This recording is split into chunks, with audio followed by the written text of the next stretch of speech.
Hey guys, Jeffries here, and welcome to episode 91 of You Don't Win Anything with Kids. Time for me to do a quick update. Since the last episode, I think I've only played one or two matches. Yeah, you saw Bristol Rovers, didn't you? Shrewsbury, I drew 1-1. Again, a really disappointing result. We took an early lead, McConnor penalty, and then we just didn't do anything else. We had a goal disallowed for offside, which I don't think was offside, but it was disallowed for it. And then 2 minutes later, Shrewsbury scored an equaliser, and then in the second half, we just didn't show up, didn't try, didn't anything. So I'm quite disappointed with that one. But we got the chance to bounce back with a home game against Morecambe. So without further ado, let's get into it. Right. In the last episode, you remember I went for this 4-2-3-1 formation again. Yeah, I think I'm going to stick with this actually, and I'm not going to make too many changes to this starting lineup. I'm going to make the obvious, well, I say obvious, maybe not so obvious changes. First change I'm going to make is I'm going to bring McGregor in for McConnor, and I'm going to swap McGregor with Mantum. The next change I'm going to make is Gareth Jones is going to come back into the lineup in the place of Cartwright. You see Cartwright was a bit jaded, he's a rest, so I'm actually going to put him to rest for 1 week. There we go. And then I'm actually going to put Grant at right attacking midfield instead of Johnston. And then apart from that, I'm going to make one more change. I'm going to put... where is he? There he is. Saville. I'm going to put Saville on the bench instead of Hogan. So then we got the centre back and the centre mid substitute there. 2 in 1. Actually, I'm going to change these up front as well. I'm changing a lot about this team. It's hardly any of this team is actually stuck. Let's go down to the bottom here. I'm going to put... which one of the two Wilsons should I put? I'm going to put Peter Wilson in. And then I'm actually going to put Keith Wilson on the bench instead of Campbell. There we go. So we got Quintana, Villa, Stevens, Partridge, Jones, Mantum, McGregor, Grant, Tomlin, Beckhold, Wilson of the Peter. And then on the bench we've got King, Saville, Carino, Morrison, Robinson, Bobo and Keith Wilson. Let's play. So we're looking to recover from, for me, what was a really bad performance against Shrewsbury. And the best way to do it is to stuff Morecambe.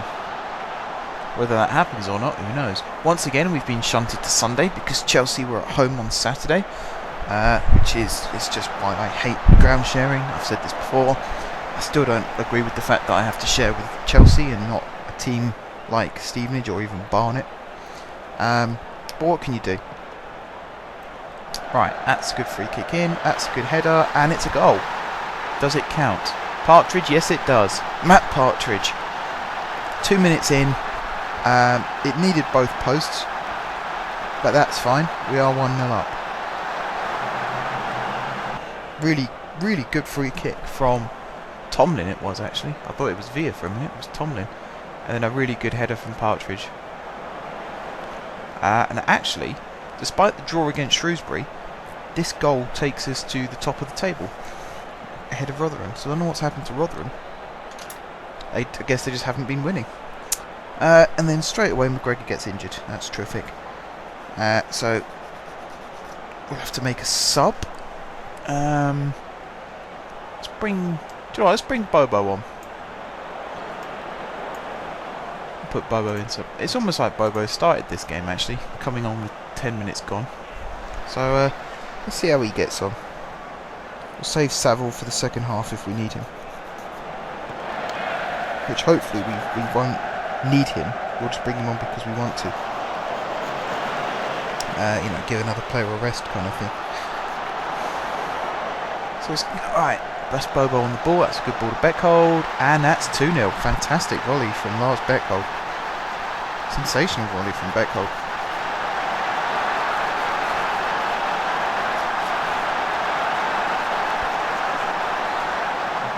Really good play from Bobo there as well actually. Kept his back to it. Was it Wilson on the ball here? Into Bobo. Yeah, the first time just knocked it through. And that's a right-footed volley from the left-footed Beckhold, which has gone in the back of the net. So can't complain at that, can we? It's a really, really well taken goal.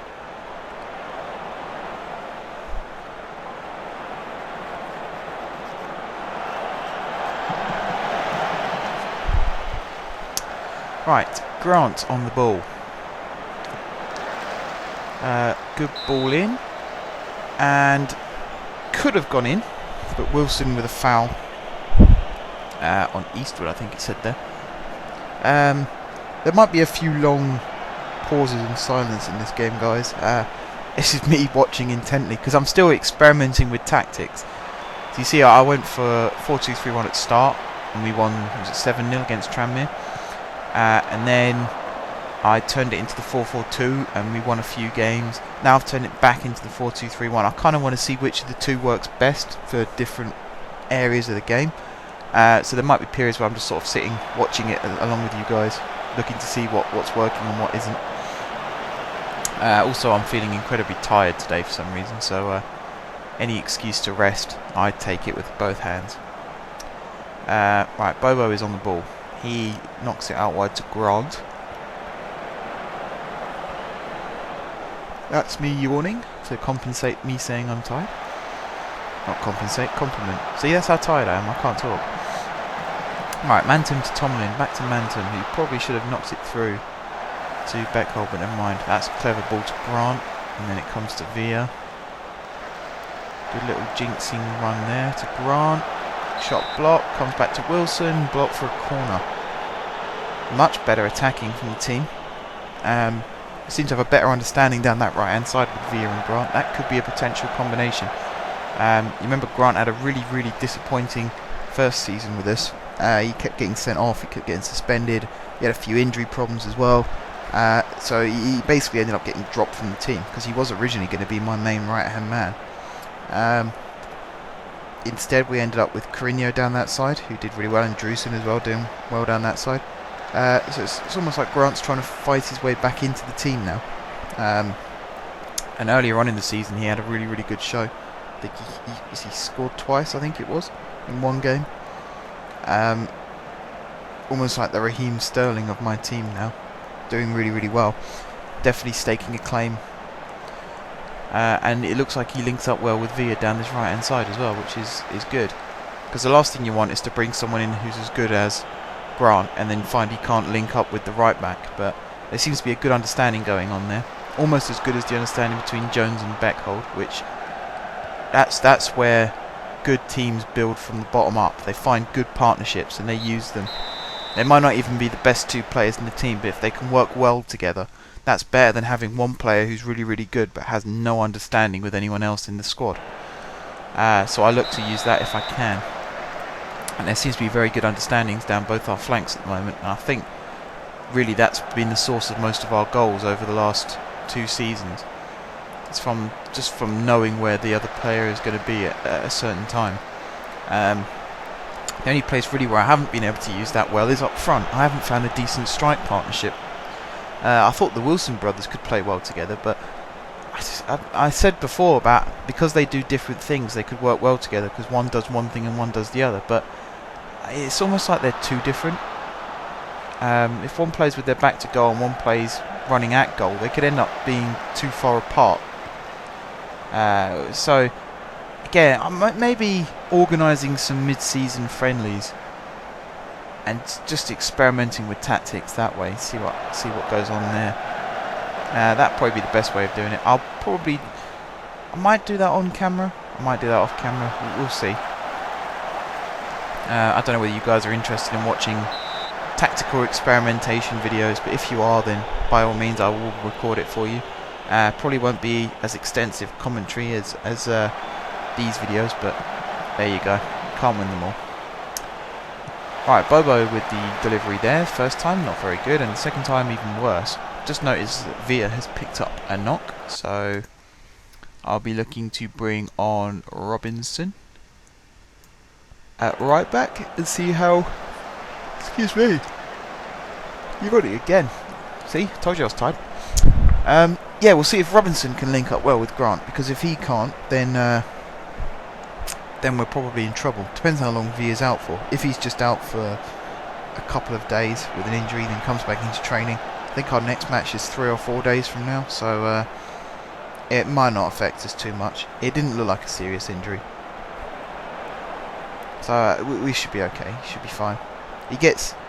You may have noticed this, I got a lot of players who get injured a fair amount. Delamond is the worst, I think. Bobo not far behind. That was very nearly a sloppy goal to concede.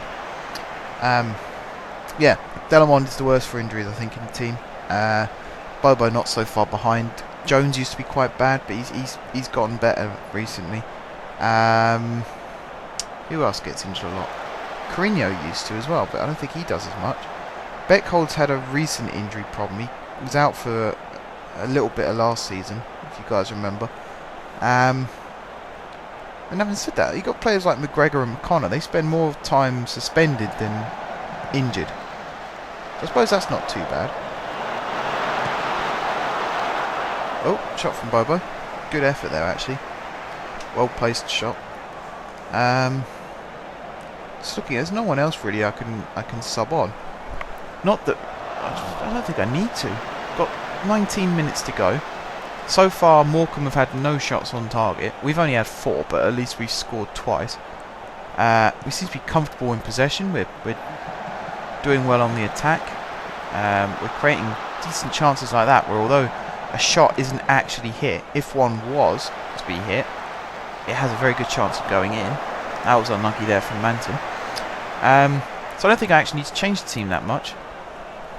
If the one change I would make, and I might do it now, is a decorative one, because Keith Wilson hasn't had that much game time this season, and Peter Wilson isn't having the best of times out there. So we'll swap them two around and see if that brings us any more luck and goals. But apart from that, I think we're golden for the rest of the game. We've made our 3 subs. There's no real tactical changes I want to make, because I'm pretty happy with how the team is performing. It's almost like grinding out a 2-0 win at the moment. There's not really... there's nothing I can do now, tactics-wise, that's going to make us score 4 goals in the last 10 minutes. So, might as well just sit back and enjoy the rest of this match with you guys. Oh, and just as I say that, just as the words leave my mouth, Bobo gets injured. There's not a great deal I can do about that, unfortunately. I'm just going to have to play on with 10 men for the last 6 minutes and hope to God that Morecambe suddenly don't realise how to score.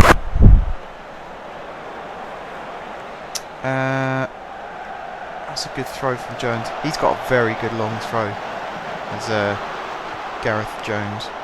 Very, very good player. He's going to be a star of the future. I can see it already.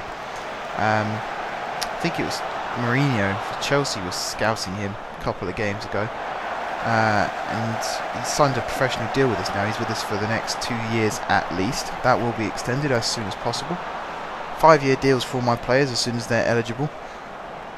But at least for the time being, he's not going anywhere. We had to reject another bid from PSG for Villa, because he's highly sought after as well.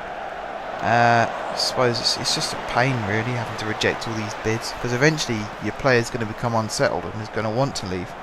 But I'm hoping that doesn't happen, really. I don't want a Kabai situation, or can't really think of any other players who've wanted to leave that badly recently. I think that's it. I don't want a situation where the player dictates their transfers. I want it to be the club does it in their best interests and nothing else. Even if it's a return to the boyhood team and all that stuff, that doesn't wash for me. As far as I see it, you are under contract with a club. You don't walk into your office one day and decide that you don't want to work for them anymore because you want to force a move to somewhere else. So I don't see why it should be any different in football.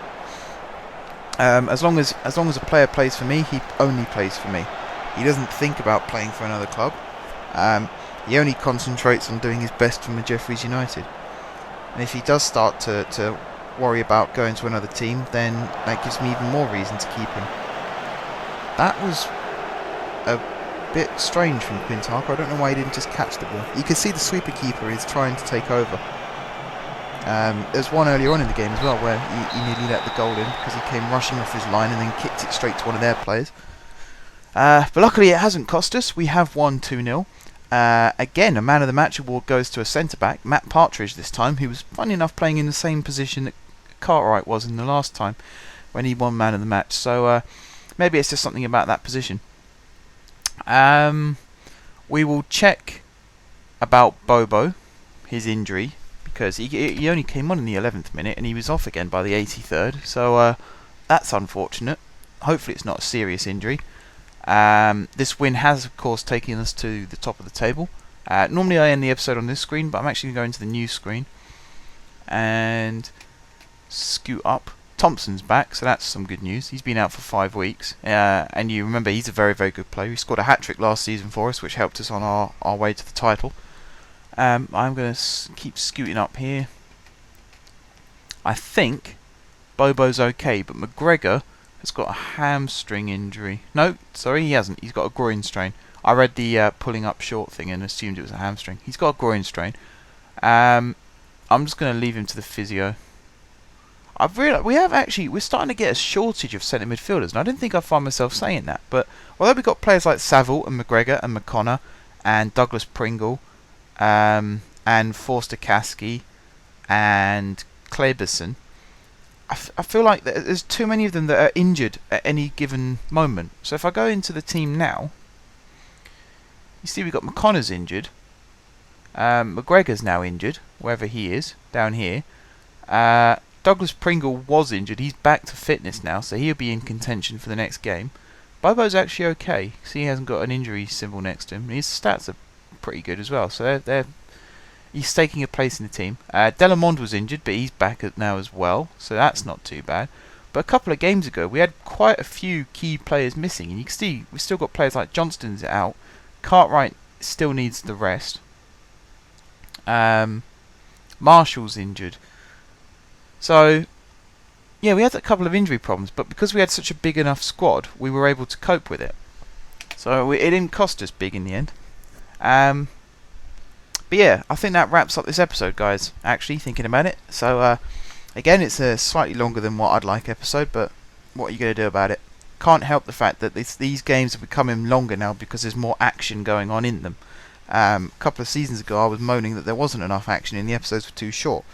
Now that it's gone flip side and it's too long, but I don't know. As long as you guys get to see the key bits of action, that's all that matters to me. But yeah, I'm going to end this episode now, guys. So thank you very much for watching. If you haven't subscribed to my channel, be sure to click the subscribe button. If you have subscribed to my channel, thank you guys for your continued support. And until next time, I will see you soon.